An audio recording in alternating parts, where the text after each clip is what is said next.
step towards peace we take. Let be the path of faith. Welcome to the Living Well, Living Rich podcast. Today's audio is, it's a deep dive into some truly fascinating source material that is all centered around this idea of living well and living rich. Yeah, and it's a topic that I think hits close to home for pretty much everyone. Oh, 100%. I mean, I want you, the listener, to picture a scenario. You have probably experienced this, a dozen times. It's mid-February, right? You walk into your kitchen early in the morning, the house is quiet. You look at the refrigerator door, and there it is. Yep, the list. The list. That incredibly ambitious, color-coded list of New Year's resolutions you wrote on January 1st with just so much hope. Lose 50 pounds, learn conversational Spanish completely, overhaul your finances, and as you stand there, you realize you haven't even thought about that list in like 3 weeks. Right. And it is a profoundly isolating feeling standing in front of that fridge because you immediately assume there is something structurally wrong with your character. Yeah, exactly. You think, I'm just lazy. Exactly. You think you lack discipline or drive or focus, but the data tells a completely different story. I mean, between 80 and 92% of those massive resolutions completely fail by the second week of February. Which is wild. So if you are sitting there nodding along, you are absolutely the rule, not the exception. And that is exactly what our mission is for today's deep dive. We are going to deconstruct what is actually happening in your brain when you set a goal. And we have some incredible source material to guide us through this. We do. We are using a really brilliant book as our grounding material today. It's called The Smallest Yes, The Simple Habit System for Consistency, Motivation, and Lasting Change. And it's written by Dr. Shu-Chen Hao. She holds a PhD in clinical science from the University of Bristol. Right. And her background is what gives this book such a unique texture. She actually grew up watching her father, Mr. Hao Shu-san, run a traditional herbal pharmacy in Taiwan. Yeah, that part of the intro was beautiful. It really was. He instilled in her this core belief that knowledge and compassion are what bring hope and comfort to people. Mm-hmm. And you can really feel that compassion in her writing. She isn't, lecturing you. She is diagnosing a systemic flaw in how we are taught to change. Yeah, she's trying to help, not scold. And the independent publisher behind the book, Kokushan Ltd., they operate on a very similar wavelength. Their entire foundational motto is, let me check my notes, knowledge changes destiny, education changes the world. I love that. Me too. I genuinely appreciate that approach. It's not about hype. It's about giving people the actual tools to, alter their trajectory. So I highly recommend taking a moment later to visit kokushungsan.net. They have curated a massive library of educational and personal growth resources that tie perfectly into what we are unpacking right now. Absolutely worth a visit. Mm-hmm. But let's get into the actual mechanics of this. Because Dr. Hao introduces a concept she calls the ambition trap. The ambition trap. Yeah. Because to fix the engine, we need to know why it's stalling in the first place. Exactly. And the source material points directly to our cultural obsession with, dreaming big. We're always told to dream big. Oh my gosh, yes. And there is a story in the book that completely derailed my understanding of goal setting. It's this famous 1953 Yale University study. Right. The Yale study. If you have ever been to a corporate retreat or like a motivational seminar or read a mainstream business book in the last 30 years, you have heard about this study. Everybody has heard it. Right. The story goes that researchers asked the graduating class of 1953 if they had written down specific, ambitious goals for their future. And supposedly only 3% had. Just 3%. Yep. And then decades later, the researchers followed up and found that this specific 3% was wealthier than the other 97% combined. Okay, let me stop you right there, because reading this in the book made my jaw literally drop. It never happened. Oh. The study is a complete fabrication. It's totally made up. In the late 90s, a journalist went digging for the original data in Yale's archives and found zero record of it. It is essentially an urban legend that the self-help industry just willed into existence. It's amazing how these things catch on. But it reveals something profound about human psychology, right?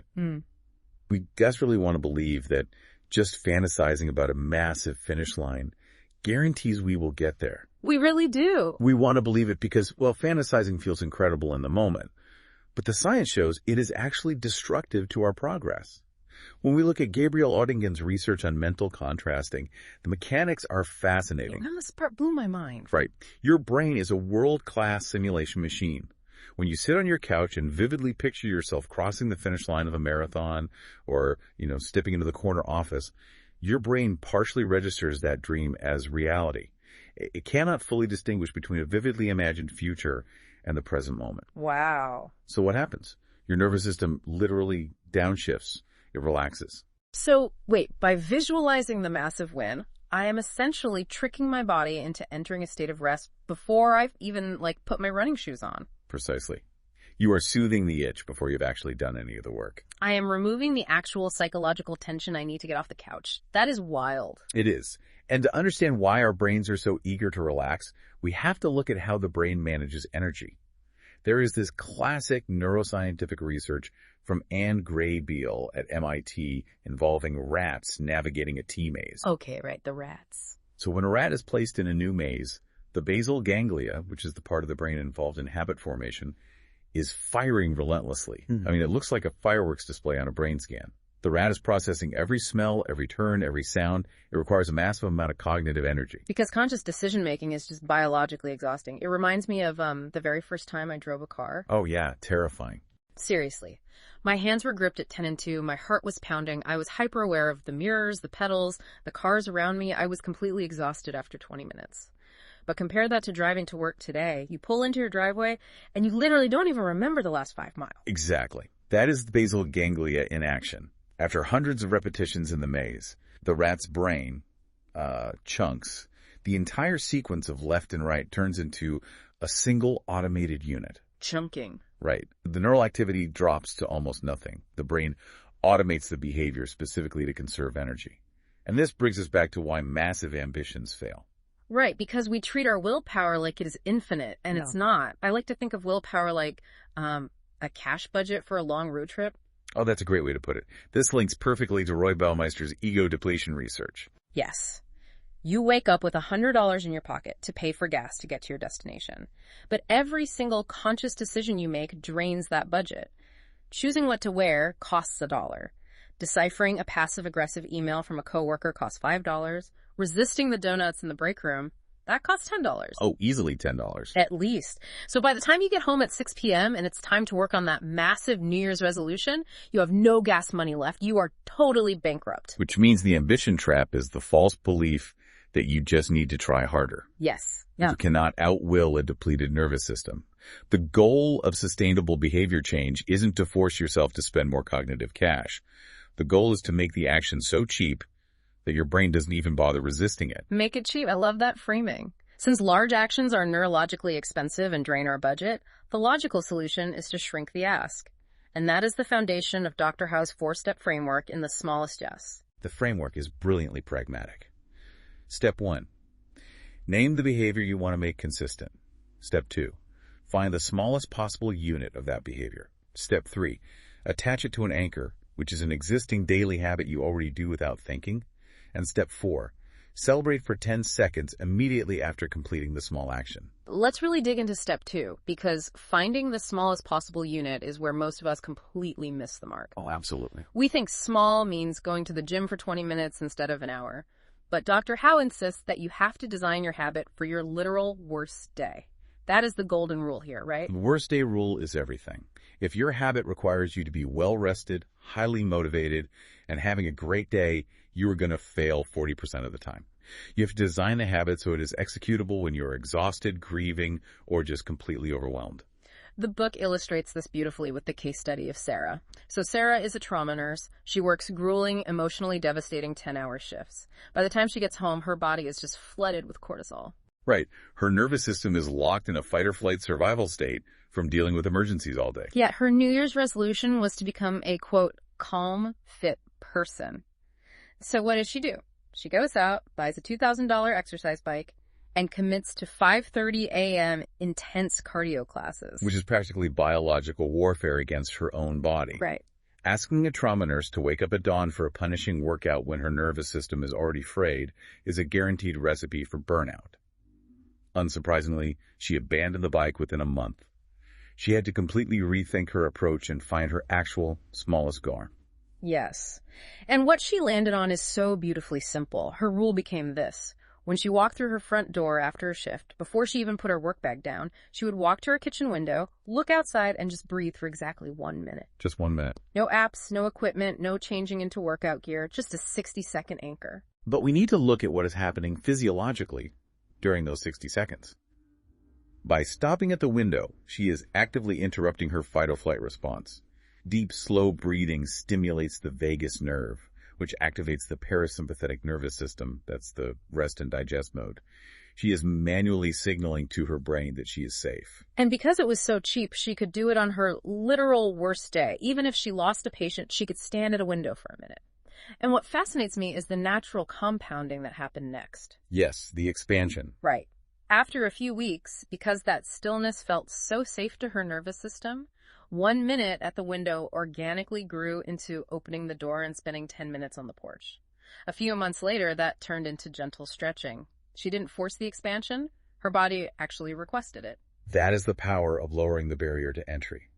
But the framework has a fourth step that is critical to making this stick, and that's the 10-second celebration. Okay, I have to be honest here. When I first read about step 4, my conscious brain completely rejected it. Really? Because if my grand ambition is to run a marathon, doing a tiny fist pump in my kitchen because I drank a glass of water or put on my shoes feels objectively ridiculous. It feels silly. How does celebrating a micro action actually accomplish anything? Well, it feels silly because your conscious ego is judging the size of the action, but your neurochemistry doesn't care about your pride. Ouch. Okay, fair point.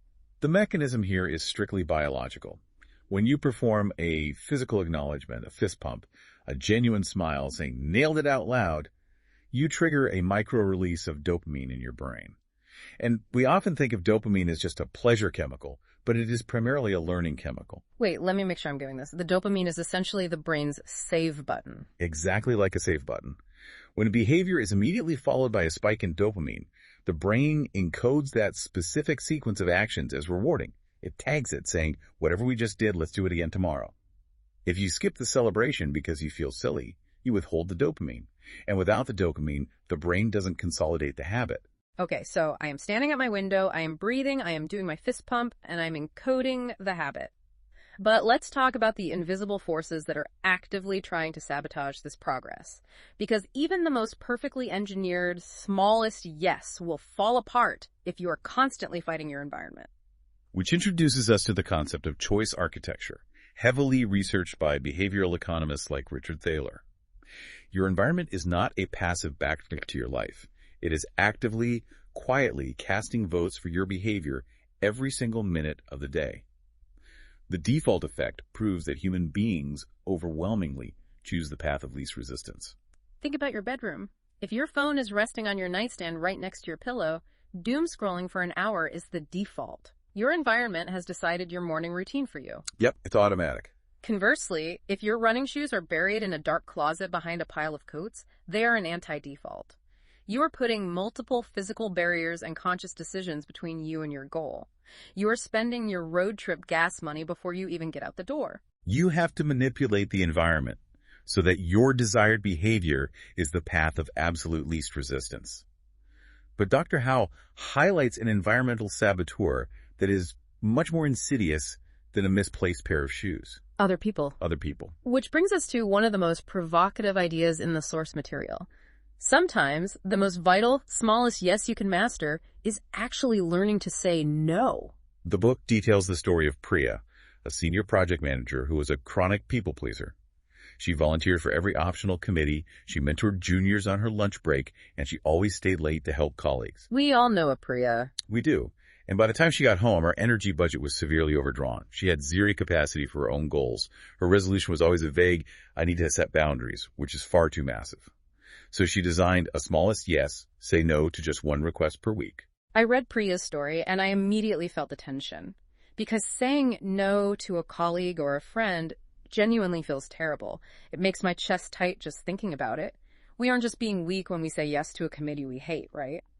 We are trying to protect our relationships. You're trying to protect your relationships, but more fundamentally, you're trying to protect yourself from pain. Evolutionary biology wires us to fear social rejection. Because, for early humans, being exiled from the tribe meant literal death. Oh, wow. And modern neuroscience proves this is still hardwired into us. Matthew Lieberman's research at UCLA shows that when a person experiences social rejection or even just anticipates letting someone down, the exact same neural pathways light up in the brain as when they experience physical pain. Wait, so our brains literally interpret saying no to a bad meeting request as dodging a physical punch? Yes. To your nervous system, social friction hurts just as much as a stubbed toe. That is why it is so exhausting to say no. But here is the mechanism that allows us to overcome it. We are terrible at predicting other people's reactions. What do you mean? Well, studies out of Cornell University by Vanessa Bonds demonstrated that we vastly overestimate how angry or disappointed people will be when we refuse a request. We anticipate a massive social rupture, but the reality is usually just a mild shrug. When Priya finally told a coworker she couldn't help them stay late to finish a presentation, the coworker wasn't furious. They just said, "No problem," and asked someone else. That is such a relief to hear, so I want you, the listener, to look at your own calendar for this upcoming week. Where is a default yes completely bankrupting your energy? Treat your yeses like that finite cash budget. Every time you agree to an unnecessary obligation, you are stealing funds from your own smallest friend. Yes. Finding one single meeting to decline is how you buy your energy back. Exactly. Over 16 weeks, Priya executed 16 tiny no's. And because the anticipated social catastrophe never happened, her nervous system learned that setting a boundary was safe. She rewired her default response to the world. Okay, so let's say you are executing on all cylinders. You have your smallest Trajan. Yes, you optimized your nightstand, and you are protecting your calendar with strategic boundaries. But then week 6 arrives. Yes. You have been perfectly consistent. You check the mirror, you check your bank account, you check your language app, and absolutely nothing has visibly changed. The plateau. Yeah. This is the graveyard of self-improvement. This is where 90% of people abandon their efforts. It is incredibly frustrating. Why does it feel like hitting a brick wall? Because the learner interprets the lack of visible progress as a ceiling. They assume the system is broken or they have reached their limit. But if we look at Michael Mersnick's research on neuroplasticity, we realize the ceiling is a complete illusion. How so? When you first start a new behavior, the brain makes rapid, superficial adjustments and you see quick progress. But during a plateau, the real structural work is happening. It just goes underground. The book uses a brilliant analogy here that made it instantly click for me. Think of water seeping into the microscopic cracks of a giant rock face on a cliff. It's a great visual. Over the winter, you have a constant freeze-thaw cycle. The water freezes into ice, expanding the cracks by fractions of a millimeter. Then it melts, then it freezes again. If you are standing at the bottom of the cliff looking up, nothing is visibly changing. Week after week, the rock looks exactly the same. But internally, the structural integrity of the stone is being fundamentally altered. And then one day, on a random Tuesday, a massive chunk of the cliff face just falls off. And that structural alteration is exactly what is happening in your brain. During a plateau, your brain is busy thickening the myelin sheaths around your neural pathways. Myelin sheaths. Yeah, myelin is a fatty tissue that insulates the connections, allowing electrical signals to travel faster and more efficiently. Yeah. You can't see myelin thickening in the mirror. You can't see the structural foundation of a habit solidifying. But if you quit during the plateau, you are walking away right before the cliff is about to break. Which is why Dr. Howe is so adamant that we must measure our behavior, not our results. And this ties directly into the concept of identity before outcome. Right. Look at the case study of James. James is a 48-year-old accountant who was convinced he was, quote, too old to learn how to write software code. Every time he tried, he bought a massive online course, got totally overwhelmed by the complexity, and quit. Because he was caught in the ambition trap. He was trying to learn too much, too fast, depleting his energy budget immediately. So he scaled it all the way back. His smallest yes became spending just 5 minutes every evening reading code he had written the day before. He didn't force himself to write anything new, just open the laptop and read for 5 minutes. And right around week 5, James hit that exact plateau we were just talking about.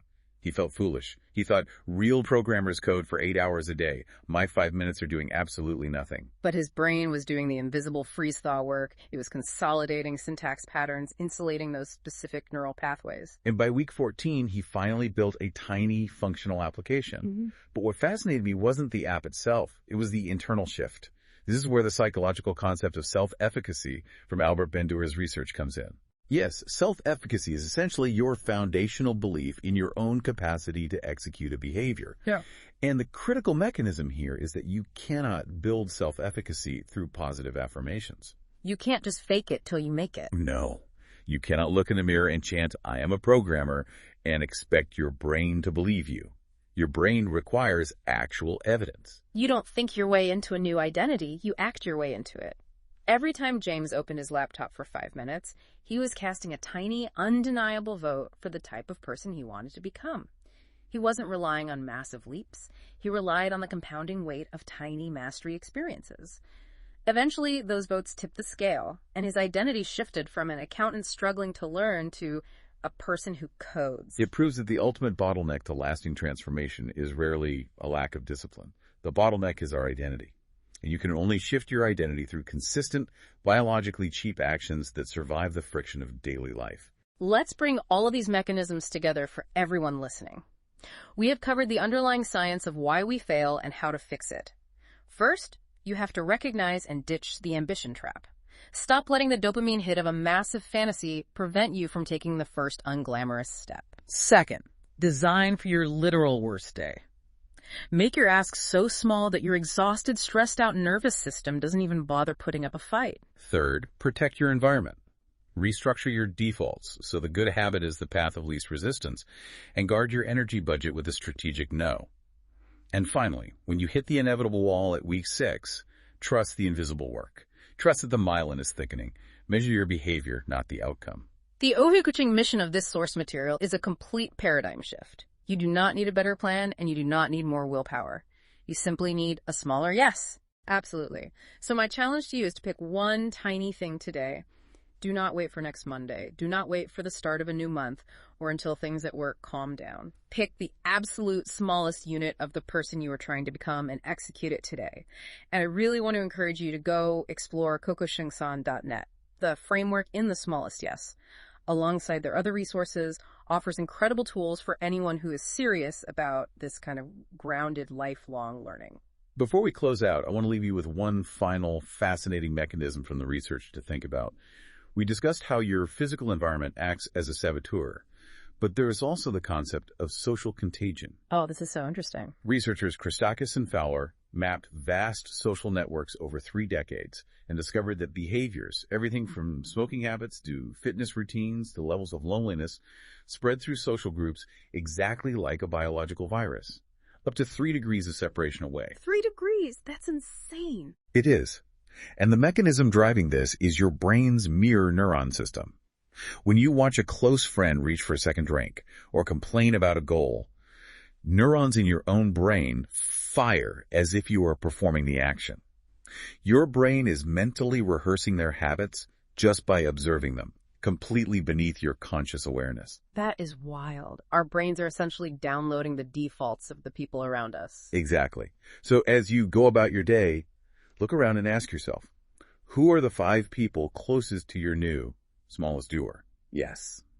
Are their daily defaults quietly becoming your defaults without you even noticing? That is a phenomenal question to chew on, because ultimately tomorrow morning you're going to walk back into your kitchen. You're going to look at that refrigerator door. That faded list of massive broken resolutions will still be there, but you don't have to carry the weight of that entire list anymore. You just have to look at the first tiny step right in front of you. The smallest yes. Thanks for joining us for this deep dive. We will catch you next time. In the silence of the night, where shadows roam, a cry for peace, a longing to come home in fields of sorrow, where tears are shed, a prayer for love to heal what's bled.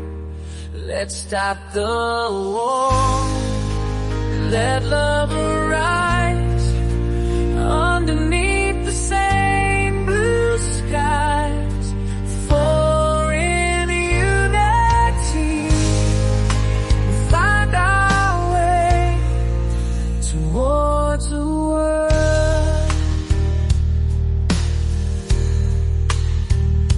in the echoes of gunfire,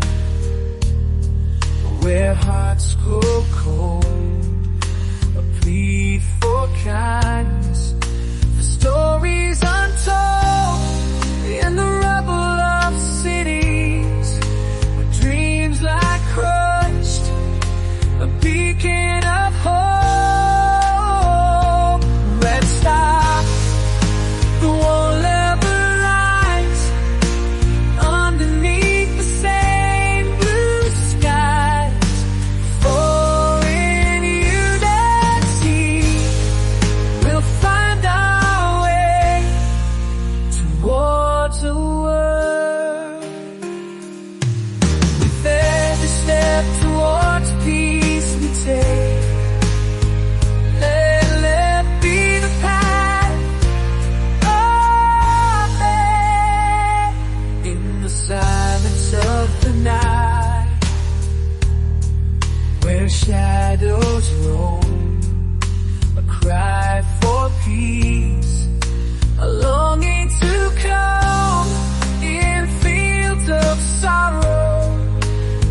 hearts grow cold, a plea for kindness, for stories untold in the rubble of seas, where dreams lie crushed, a beacon of hope rising from the hush.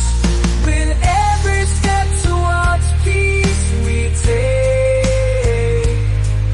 let love be the path we make. For in the embrace of love's warm light will banish darkness and the fight.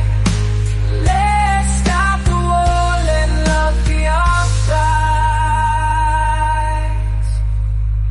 Let's stop the war, let love arise underneath the same blue skies. For in the embrace of love's warm light, oh,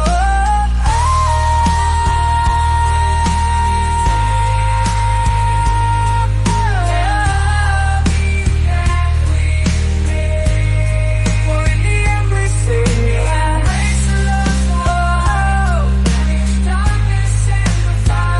Let's stop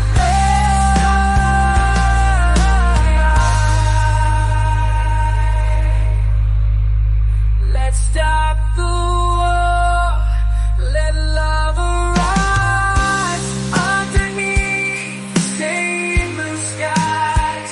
For in unity we'll find our way towards a world where love holds sway. So let's join hands, let's stand tall, for love will conquers all. In the name of peace, let our voices rise. Let's stop the war, let love arise underneath the same blue skies. For in unity we'll find our way.